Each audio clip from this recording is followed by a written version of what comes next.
stuck with so much inventory and you won't know what to do with it.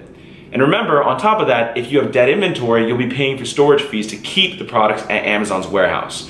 Disposing of these products are going to force you to take this investment at a loss. And so that's something you want to absolutely avoid.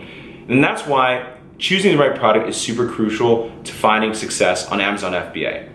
On Amazon, really the key is just to find a product that's already selling well, but it also in a niche where you can compete and you can dominate your competition. The good thing is that there are a ton of tools that can help you find winning products on Amazon. You can use software tools like Market Intelligence from Viral Launch to validate your ideas and help you find good products that already work well. And you can use that information to study the competition and check on historical data and trends to help you see what the upfront costs and profits are.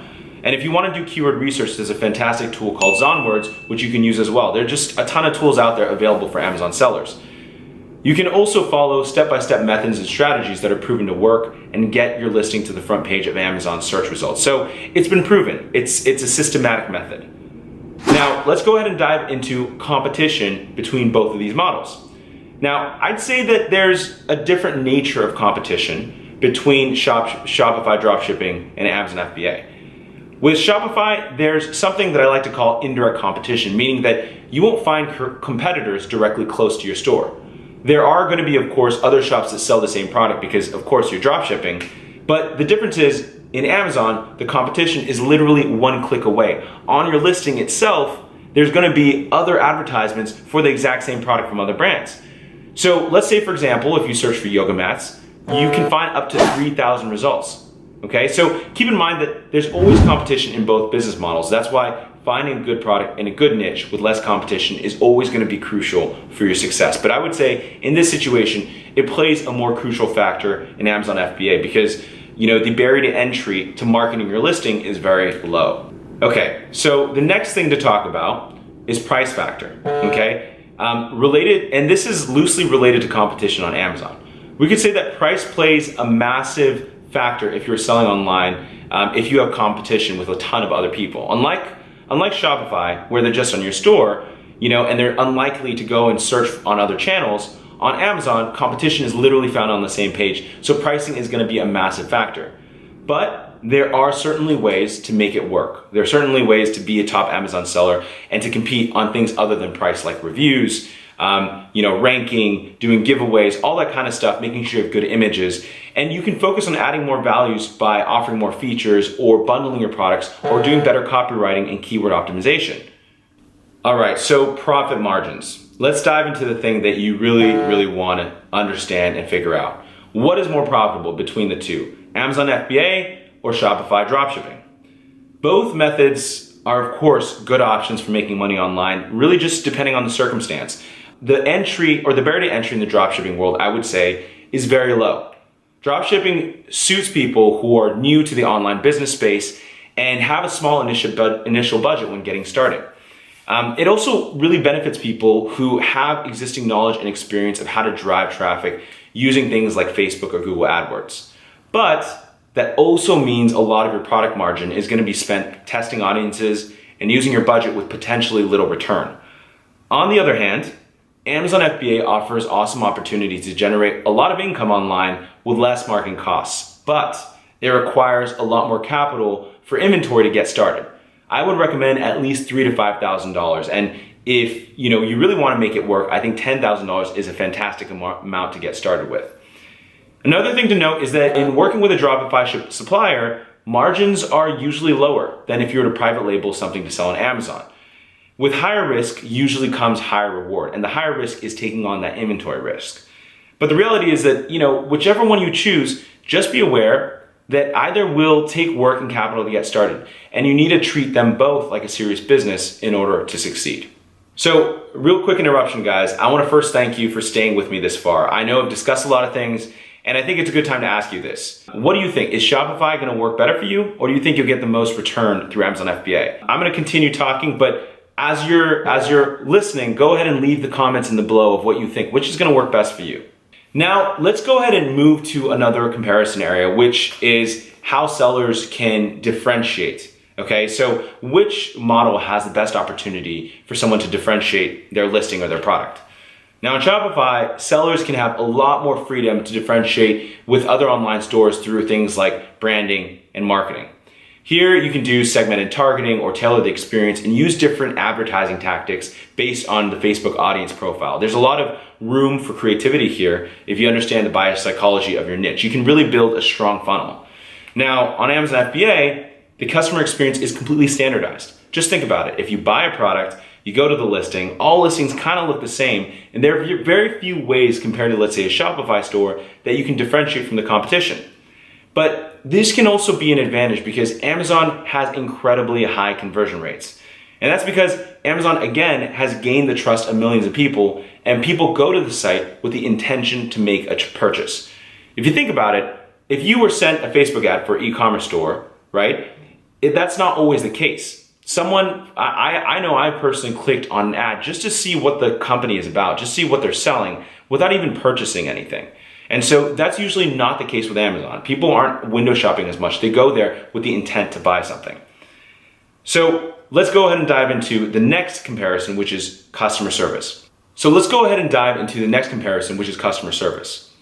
Now, with Amazon FBA, you have to remember that Amazon already takes care of customer service, and Amazon FBA sellers will be less hands-on with this aspect, which means it's a way more passive way of producing income, at least on the tail end of the model. Now, with private labeling, most of the work is done up front. Once the products are shipped into the warehouse, Amazon takes care of all the fulfillment work for you, including customer support, like returns, and that makes it really passive. Dropshipping, on the other hand, requires that you check every day for the orders and that you fulfill them. It's actually a really, really manual process. Of course, you can also hire out the work to a VA once you're successful, but in the beginning, it's gonna be a manual process and it's not gonna be automated. And with a dropshipping store, you might find yourself answering questions in emails, chatting to customers on live chat, or even talking to customers on the phone just to get a sale. You might also have to deal with refunds, returns, and that's a tricky one because where do the returns go to if you don't have a warehouse? And complaints because you're the middleman between the supplier and the customer. Customer service is incredibly time consuming and it becomes a daily task that you either need to do or hire someone to do it for you. With FBA, Amazon handles most of this for you. There might be, the occasional message within Amazon, which you should respond to, but you're not spending your days talking to customers one-on-one. People can call Amazon directly, and that's an incredible part of the Amazon FBA experience. Now, let's go ahead and dive into the next comparison, which is quality control. And I think this is a major one that a lot of people don't talk about. So if you think that Shopify sounds less risky, you have to know that there are so many physical parts of the business, physical aspects of the business that are completely out of your hands. So you might have to commit to, let's say, high packaging quality, quick handling and shipping time, stock and availability. And the reality is with dropshipping, a lot of these aspects are completely out of your control. You need to rely entirely on your dropship supplier, and they're probably on the other side of the world and have a different business culture from you. Unlike with Amazon FBA, you could hire inspection companies and they can make sure that you get a good product and it's a physical thing that you touch. Okay guys, so I've already discussed pros and cons. Now let's go ahead and just talk about the benefits of both of these business models. One major benefit is both of these online businesses are online, right? And so that's really massive. You don't have to have a physical store, which is great. Both are trusted models.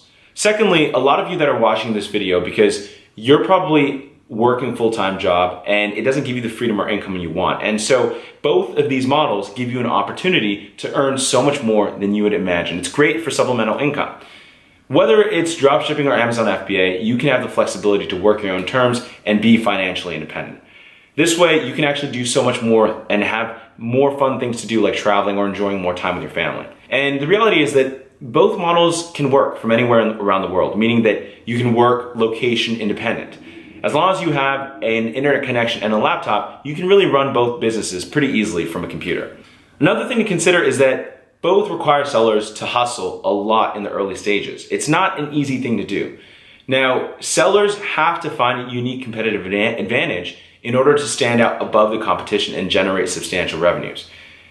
And the biggest advantage is that you don't require a brick and mortar store for making your business. So this saves you from doing a lot of capital investment in the beginning of your business, which is really just tiresome and scary for any new entrepreneur. All right, so now you should have all of the information that you need to know to get started on dropshipping or Amazon FBA. But let me ask you this.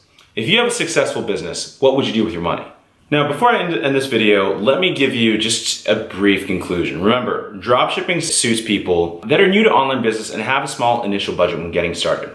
And it also benefits people who want to get exposed to a range of different areas of e-commerce and digital marketing, which I shouldn't understate. And if you're new, you should expect to have a steep learning curve. With Amazon FBA, on the other hand, there are amazing opportunities to generate a massive amount of income with less work, but it might require a lot more initial investment to get started. Now, if you have a higher risk tolerance and have the budget to start with Amazon FBA, this might be great for you, and it will provide you a massive opportunity to reach 7 and 8 figures just like us. But just like any form of business, both Amazon FBA and Shopify dropshipping requires a lot of hard work, dedication, and determination to succeed.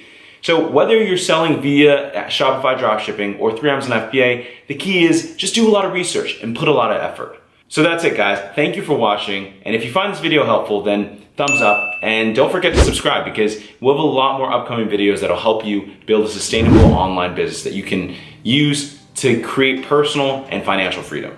Good luck, guys. Bye for now, and I'll see you in the next video.